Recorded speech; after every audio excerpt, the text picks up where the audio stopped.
ചിത്രകലാശാലയിലേക്ക് എല്ലാവർക്കും സ്വാഗതം.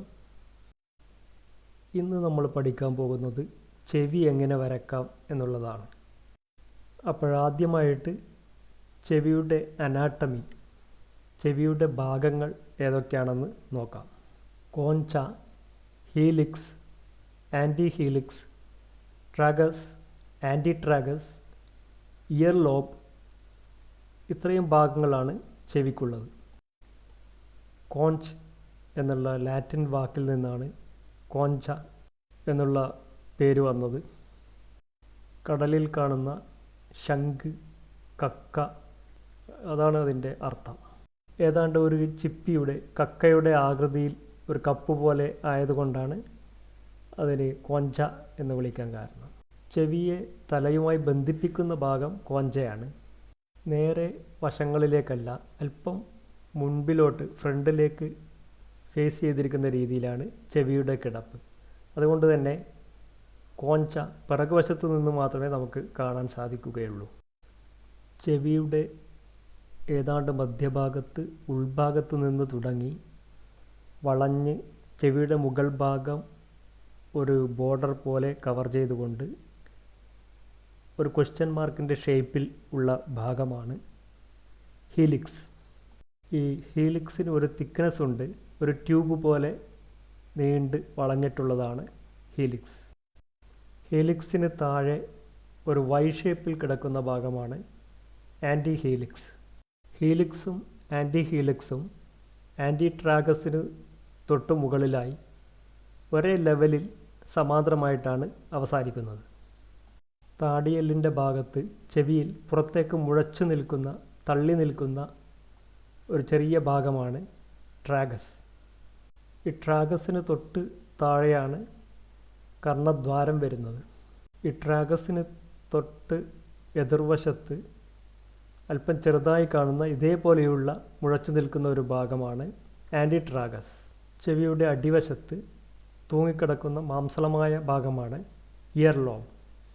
കർണാഭരണങ്ങളൊക്കെ ധരിക്കുന്നത് ഈ ഭാഗത്താണ്. ഹീലിക്സ്, ആൻറ്റി ഹീലിക്സ് തുടങ്ങിയ ഈ എല്ലാ ഭാഗങ്ങളിലും വലുപ്പത്തിലും രൂപത്തിലും വ്യത്യസ്തത വിവിധ മനുഷ്യരിൽ കാണാവുന്നതാണ്.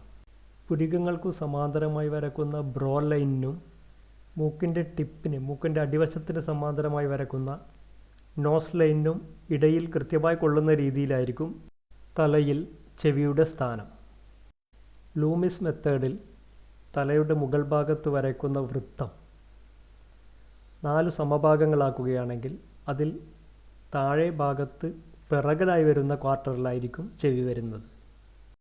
അതുപോലെ തന്നെ തലയിൽ നേരെ വെർട്ടിക്കൽ ആയിട്ടല്ല, അല്പം ചെരിഞ്ഞ രീതിയിലാണ് ചെവിയുടെ കിടപ്പ്. ചെവി പലതരത്തിലുണ്ട്.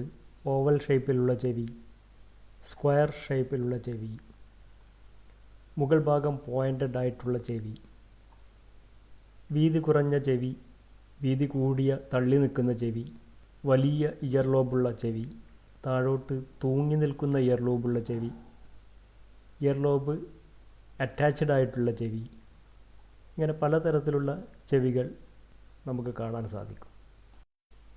ചെവിയുടെ ഭാഗങ്ങളൊക്കെ മനസ്സിലാക്കി കഴിഞ്ഞാൽ ചെവി വരക്കുന്നത് വളരെ എളുപ്പമാണ്. ചെവി വരക്കുവാനുള്ള ഒരു മെത്തേഡ് നമുക്ക് നോക്കാം. ആദ്യമായിട്ട് 2x3 വലുപ്പത്തിൽ 6 സമചതുരങ്ങളോട് കൂടിയ ഒരു ദീർഘചതുരം വരക്കുക. അതിലെ മുകളിലെ 4 സമചതുരങ്ങൾക്കുള്ളിൽ വരുന്ന രീതിയിൽ ഒരു വലിയ വൃത്തം വരയ്ക്കുക. ഇനി ദീർഘചതുരത്തിൻ്റെ ഇടതുവശത്തെ താഴെയുള്ള സമചതുരത്തിനകത്തു വരുന്ന രീതിയിൽ ഒരു ചെറിയ വൃത്തം വരക്കുക. ചെവി തലയിൽ അല്പം ചെരിഞ്ഞാണ് കിടക്കുന്നത് എന്നതിനാൽ വേണമെങ്കിൽ ഒരു ചെരിഞ്ഞ വര മാർക്ക് ചെയ്യാം. ഇനി ഏതു ടൈപ്പിലുള്ള ചെവിയാണോ നാം വരക്കുവാൻ ഉദ്ദേശിക്കുന്നത് ആ രീതിയിൽ ഒരു ഔട്ട്ലൈൻ വരയ്ക്കുക.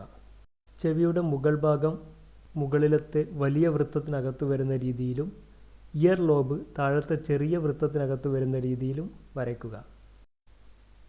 ചെവിയുടെ മധ്യഭാഗത്തു നിന്ന് തുടങ്ങി വളഞ്ഞ് ഒരു ക്വസ്റ്റ്യൻ മാർക്കിൻ്റെ ഷേപ്പിൽ ഹീലിക്സ് വരക്കുക. ഹീലിക്സും ആൻറ്റി ഹീലിക്സും ഏതാണ്ട് ഒരേ സ്ഥാനത്താണ് അവസാനിക്കുന്നത്. ഒരു വളഞ്ഞ വൈയുടെ ഷേപ്പിൽ ആൻറ്റി ഹീലിക്സ് വരയ്ക്കുക. രണ്ട് വൃത്തങ്ങളും യോജിക്കുന്ന ഭാഗത്ത് ട്രാഗസും അതിന് ഓപ്പോസിറ്റായി ആൻറ്റി ട്രാഗസും വരയ്ക്കുക. ഒടുവിൽ ഏത് ഭാഗത്തു നിന്നാണോ ലൈറ്റ് വരുന്നത് അതിനനുസരിച്ച് ഷെയ്ഡ് ചെയ്ത് ഭംഗിയാക്കുക.